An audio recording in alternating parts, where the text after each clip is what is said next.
Good morning everybody, welcome back to cilinixfxcapital. I hope you're all doing great and welcome to this new video right here on Ethereum. We're going to do a full update on Ethereum. We'll talk about the technicals, although technically, and I spoke about this in my middle of the day market update yesterday as well, technically there's not much going on, and everything that is going on has been discussed in the previous videos as well, right? I mean, if you watch my video on Tuesday, Wednesday, Thursday, and today, it's going to be the same, right? Basically, what we identified on Tuesday and Wednesday is that Ethereum is certainly still strong. If you zoom out on Ethereum right here, you'll come to that conclusion. If you look at ETH BTC, which I will not look at right now, but if you look at that, that's still strong as well. So that is true, but on the lower time frames, we lack a little bit of momentum, both technically but also fundamentally. I mean, fundamentally at this point of time, technically, I think it's quite evident that we are lacking that momentum, right? I mean, volume in the past 3 days or 2 days has been relatively low, and there's also not been any major technical initiative, right? I mean, Ethereum never really tried to break out. And you can see we started disrespecting, or not respecting, I think is the better word right here, the 4-hour trend already since Tuesday. So those are all signs of stable market circumstances instead of trending market circumstances on this specific time frame, because I do want to say that on the higher time frames we are still trending up. And then fundamentally, I think a different ecosystem has stolen the spotlight, and this is also something we've spoken about quite a lot. That if you look at the market right now, there's one narrative, there's one category that is doing quite well, and that is Solana. Right, I mean, if you take a look at Sol ETH, that has been extremely strong and has now even broken the daily downtrend. So that's stealing a lot of the capital. There's a lot of money flowing into that, not only buying it, of course, but also just trading it.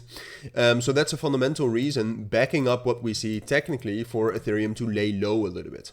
So that's what I expect for Ethereum, and then the main range so far seems to be 4,700 as the top of the range.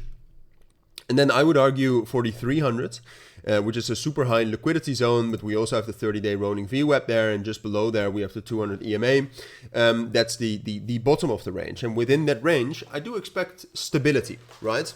And I also do expect stability given the news that we're going to get today, because today we're going to get some pretty major news.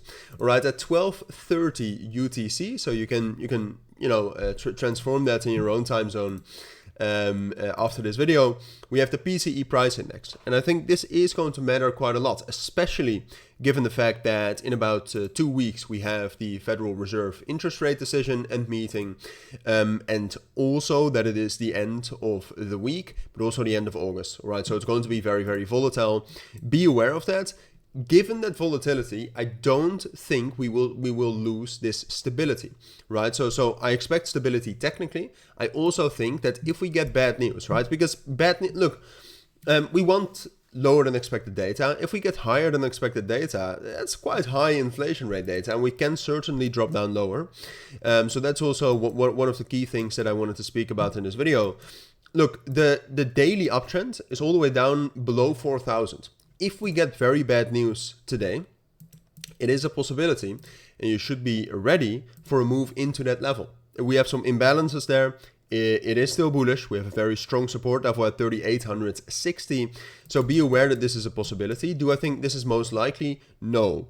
It's dependent on the news, of course, but I think it's more likely that, technically this stability that we are in will hold. And I also think it's a little bit more likely, just purely technically, that we either get as expected data or that we get lower than expected data. And in both of those scenarios, I would say it's most likely that we will remain stable. And I would even go as far as saying, even though I'm not going to commit to that, that there's a possibility that we can actually rally up higher if we get good data. But that is something I'll still keep you updated on. I'll try to live stream during the event as well, so make sure to check out the channel for that. But for now, that's it. So hopefully that helps. Thank you. Have a great day, and I'll see you all in my next videos. Bye.